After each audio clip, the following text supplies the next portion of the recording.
ఏపీలో సంచలనంగా మారిన ముంబై నటి కేసు రోజు రోజుకు మలుపు తిరుగుతోంది.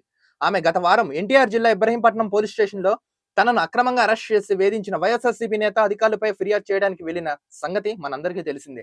అయితే ఆ సమయంలో ఆమెకు పెద్దగా కేకలు వేయడం సంచలనంగా మారింది. ఈ వ్యవహారం ఆలస్యంగా బయటపడింది. ఆమె ఓ ఎస్ఐ అంటే ఆమె ఓ ఎస్ఐపై ఆగ్రహం వ్యక్తం చేశారు. యాక్చువల్‌గా ఆవిడ ఆగ్రహం వ్యక్తం చేశారు. ముంబై నటి వైఎస్ఆర్‌సీపీ నేత విద్యాసాగర్‌తో పాటు కొందరు పోలీసు అధికారులపై ఇబ్రహీంపట్నం పోలీస్ స్టేషన్‌లో ఫిర్యాదు చేశారు. ఆ సమయంలో అక్కడే ఉన్న ఎస్ఐపై ఆమె ఆగ్రహం వ్యక్తం చేశారు. తనను కుటుంబ సభ్యులను ముంబై నుంచి అప్పట్లో దగ్గరుండి ఇబ్రహీంపట్నానికి తీసుకువచ్చింది ఈ అధికారి అంటూ ఆమె పెద్దగా అరవడంతో అక్కడున్న వారంతా అవాక్కయ్యారు. ఆమె ఆగ్రహంతో ఆయన వ్యవహార శైలిపై ఉన్నతాధికారుల దృష్టి సారించారు. ఈ కేసులో ఆయన పాత్రపైనే ఆరా తీస్తున్నట్లు తెలుస్తోంది. ముంబై నటి వైఎస్ఆర్‌సీపీ నేత, ముగ్గురు ఐపీఎస్ అధికారులు, మరికొందరు పోలీసు అధికారులపై ఫిర్యాదు చేశారు. ఈ కేసులో సినీ నటి ఇచ్చిన ఫిర్యాదుతో విజయవాడ సిపి ఏసీపీ శ్రవంతి రాయ్ ఆధ్వర్యంలో ఓ సిట్ ఏర్పాటు చేశారు. నటి, ఆమె తల్లిదండ్రులు మరికొందరిని సిట్ ప్రశ్నించింది.